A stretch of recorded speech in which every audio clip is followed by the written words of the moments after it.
आप देख रहे हैं आज तक, आपके साथ हूं मैं नेहा बाथम। इस खास पेशकश में हम बात करने जा रहे हैं बेल्जियम यानी कि ब्रसेल्स में हुए धमाकों की साजिश के बारे में।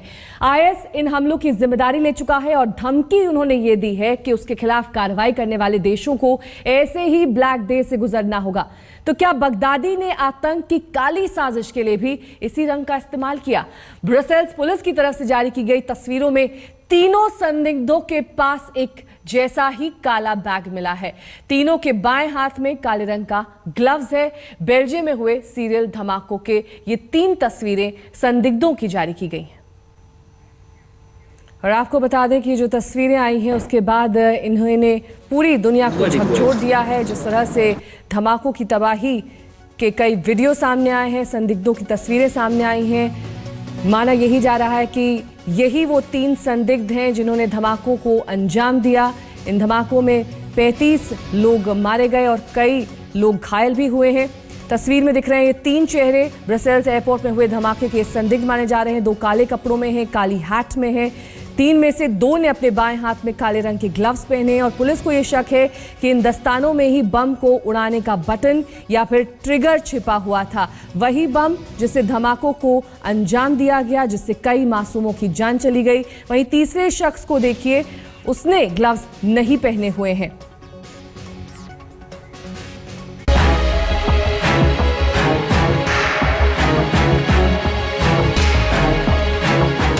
जिन धमाकों ने पूरी दुनिया को सन्न कर दिया, जिन धमाकों ने दुनिया की महाशक्तियों को झकझोर दिया, उन धमाकों की तबाही का काला सच अब सामने आ रहा है। उन धमाकों की तबाही का अब काला कनेक्शन भी सामने आ रहा है। गौर से देखिए इन तस्वीरों को। तस्वीर में दिख रहे ये 3 चेहरे ब्रसेल्स एयरपोर्ट में हुए धमाके के ये 3 संदिग्ध माने जा रहे हैं। 2 काले कपड़ों में और 1 काली हैट में। 3 में से 2 ने अपने बाएं हाथ में काले रंग के ग्लव्स पहने हैं।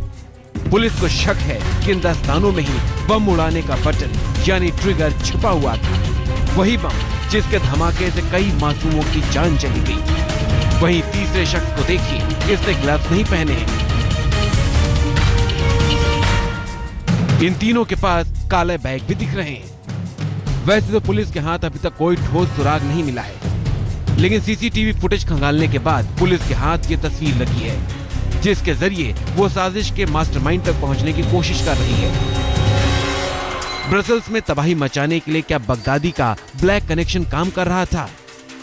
इस संदिग्ध को देखिए, जिसने काले रंग की हैट पहनी है। पुलिस के मुताबिक सीसीटीवी में तस्वीर बहुत साफ तो नहीं है, लेकिन इसके साथ 2 और लोग दिखाई दे रहे हैं और उनकी ट्रॉली में बड़ा सा काला बैग है। माना जा रहा है कि आतंकी टैक्सी में आए थे और उनके बैग में ही बम रखा हुआ था। ट्रॉली में रखने के बाद 2 बैग में धमाके कर दिए गए, लेकिन शायद तीसरा आतंकी ऐसा नहीं कर सका। पुलिस को ब्रसेल्स एयरपोर्ट पर सुसाइड बेल्ट भी मिले हैं, जिसे सेना ने डिफ्यूज कर दिया। ब्रसेल्स पुलिस देर रात तक देश के कई हिस्सों में छापेमारी करती रही और तलाशी में जुटी रही। छापेमारी के दौरान पुलिस को ब्रसेल्स में एक घर से आईएस के झंडे और बम मिले। पुलिस मोलेनबीक शहर की भी तलाशी कर रही है, जिसे आतंकियों का गढ़ माना जाता है। इस बात की भी तलाशी की जा रही है कि सालेह की गिरफ्तारी और धमाकों के बीच क्या कोई सचमुच रिश्ता है। बेल्जियम के विदेश मंत्रालय के मुताबिक अब तक ऐसा कोई सबूत नहीं मिला है, लेकिन हालात इसी तरफ इशारा कर रहे हैं। पेरिस हमलों के सरगना सलाह अब्दुल की गिरफ्तारी के बाद से ही पूरे देश में हाई अलर्ट कर दिया गया था और आतंकवादियों की तरफ से बदले की कार्रवाई की आशंका भी थी। आतंकियों ने ज्यादा से ज्यादा तबाही मचाने का प्लान तैयार किया था। देखिए, ब्रसेल्स एयरपोर्ट में धमाके में एक और इमेच्योर वीडियो सामने आया है। वीडियो में धमाके के बाद हुई बर्बादी नजर आ रही है। इस बीच धमाके के बाद ब्रसेल्स एक बार फिर पूरे हौसले के साथ चल पड़ा है। मेट्रो स्टेशनों को आम यात्रियों के लिए खोल दिया गया है। लोग इस घटना के बाद से सहमे हुए हैं, लेकिन पहले से ज्यादा सतर्क हैं। हाँ, मरम्मत के लिए एयरपोर्ट को आज बंद रखा जाएगा। आज तक ब्यूरो। बेल्जियम धमाकों से पूरा यूरोप दहल चुका है। लंदन में धमाकों के बाद क्या हालात हैं, पुलिस किस तरह की मुस्तैदी वहां पर बरत रही है, इसका जायजा लिया हमारी संवाददाता लवीना टंडन ने लंदन से। ये है लंदन का King's Cross Saint Pancras railway station, जहां से यूरोस्टार की सारी जो फास्ट ट्रेन हैं ब्रसेल्स और पेरिस की तरफ जाती हैं।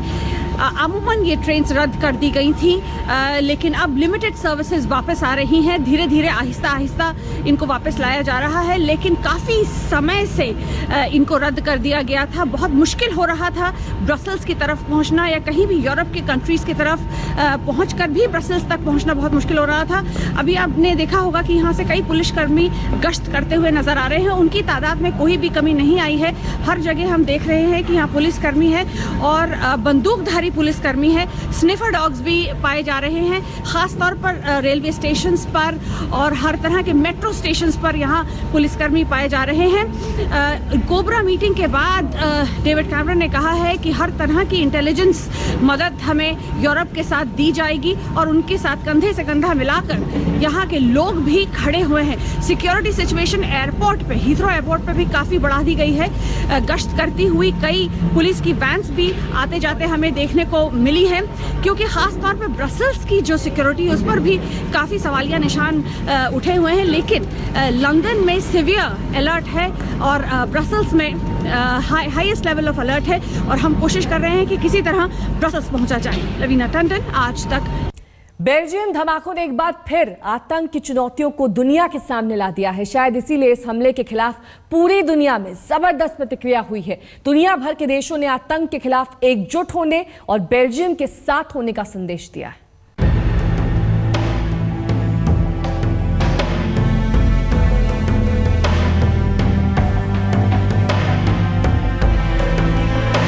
बम धमाकों में हमेशा के लिए बदल गई बेल्जियम के लिए 22 मार्च की यादें।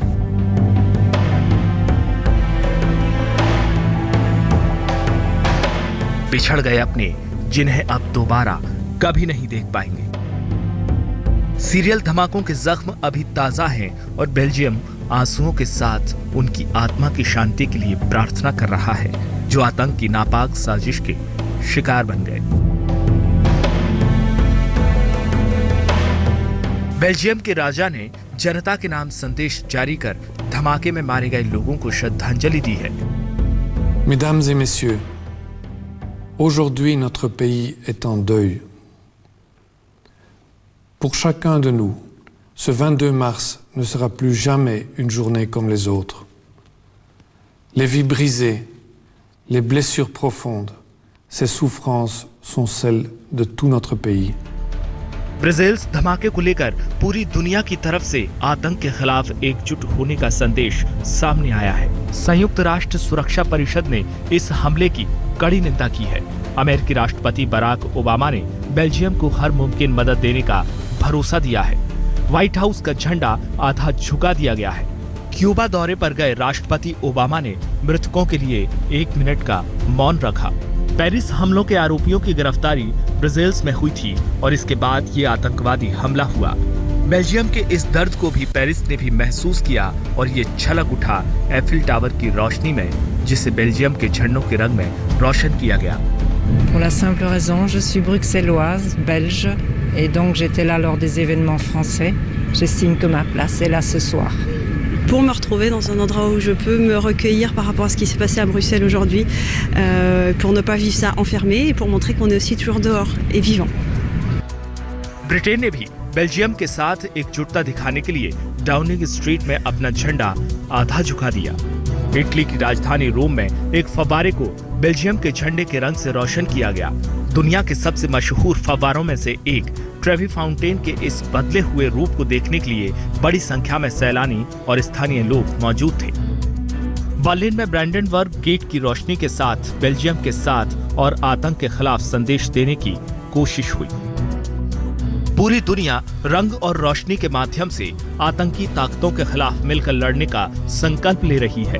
धमाकों की आवाज चाहे जितनी खौफनाक हो, खून और खौफ का मंजर चाहे कितना ही खतरनाक हो, दुनिया भर के देशों ने जता दिया है कि आतंक के खिलाफ उनकी लड़ाई ऐसे हमलों से कुंद नहीं होगी। आज तक ब्यूरो। पेरिस हमलों के आरोपी की गिरफ्तारी के बाद से ही ब्रसल्स में आतंकी हमले का अलर्ट जारी कर दिया गया था, लेकिन ये उम्मीद किसी को नहीं थी कि आतंकी एयरपोर्ट और मेट्रो जैसी सुरक्षित स्थानों को निशाना बनाने में कामयाब होंगे।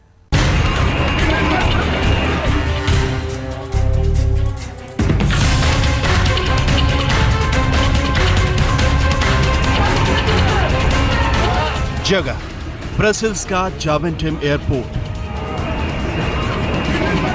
वक्त सुबह 7 बजे।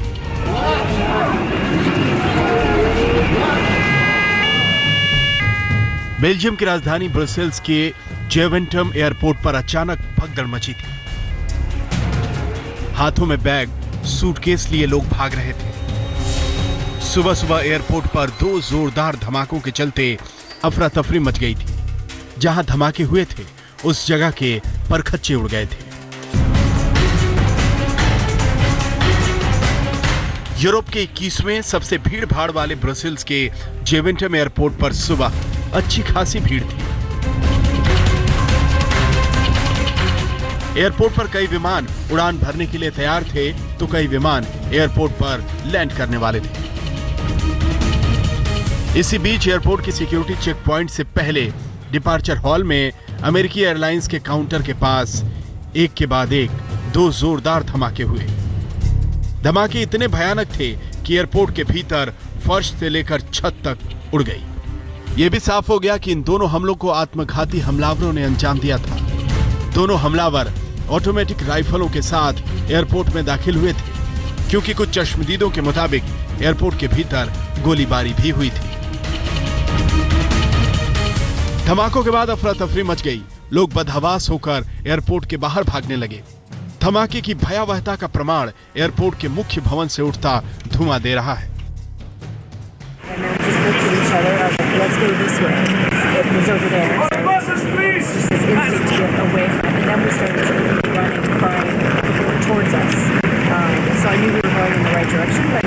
And we looked to our left side and we heard a big explosion.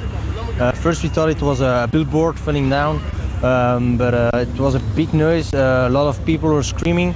My colleague stood still. He was wondering what happened, but I said to him, we will run very quick.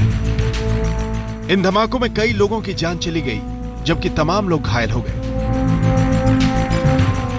धमाके की चपेट में आने वाले तमाम लोग लहू से लथपथ एयरपोर्ट के भीतर पड़े हुए थे। एयरपोर्ट पर हमले के बाद ब्रसेल्स की सुरक्षा एजेंसियों ने मोर्चा संभाला। ब्रसेल्स एयरपोर्ट बिल्डिंग को खाली कराया गया। सभी फ्लाइट्स कैंसिल कर दी गईं। पूरे यूरोप के एयरपोर्ट की सुरक्षा बढ़ा दी गई। रेलवे, मेट्रो और बसों की सेवा भी बंद कर दी गई। वक्त सुबह 8 बजे। जगह ब्रसेल्स का मेट्रो स्टेशन। ब्रसेल्स एयरपोर्ट पर हुए फिदायीन हमले के धुएं का गुबार अभी शांत नहीं हुआ था, तभी करीब 1 घंटे बाद ब्रसेल्स के एक मेट्रो स्टेशन पर धमाका हो गया। यह मेट्रो स्टेशन ब्रसेल्स एयरपोर्ट से ज्यादा दूर नहीं है। इस धमाके में भी बड़े पैमाने पर जान माल का नुकसान हुआ है। एजेंसियों को शक है कि इस हमले में भी आत्मघाती हमलावर शामिल था। ताबड़तोड़ 3 धमाकों से बेल्जियम ही नहीं पूरा यूरोप दहल उठा। हमले का शक आतंकी संगठन ISIS पर है। 4 दिन पहले ब्रसेल्स से ही पेरिस हमले का मुख्य आरोपी सालाह अब्देल सलाह को गिरफ्तार किया गया था। एजेंसियों को पहले से ही शक था कि ISIS सालाह अब्देल सलाह की गिरफ्तारी का बदला लेने की फिराक में है, लिहाजा ब्रसेल्स को हाई अलर्ट पर रखा गया था। बावजूद इसके आतंकी अपने मंसूबों में कामयाब हो गए। आज तक ब्यूरो। वक्त एक ब्रेक का हो चला है। ब्रेक के बाद भी खबरों का सिलसिला लगातार आज तक पर जारी है। पूरे एयरपोर्ट को बंद कर दिया गया है। सभी उड़ानें रद्द कर दी गई हैं। 30 मार्च को प्रधानमंत्री नरेंद्र मोदी को ब्रसेल्स भी जाना है। इससे भारतीय सुरक्षा एजेंसियां भी चिंतित हैं अब इस धमाके के बाद। लेकिन धमाके दोनों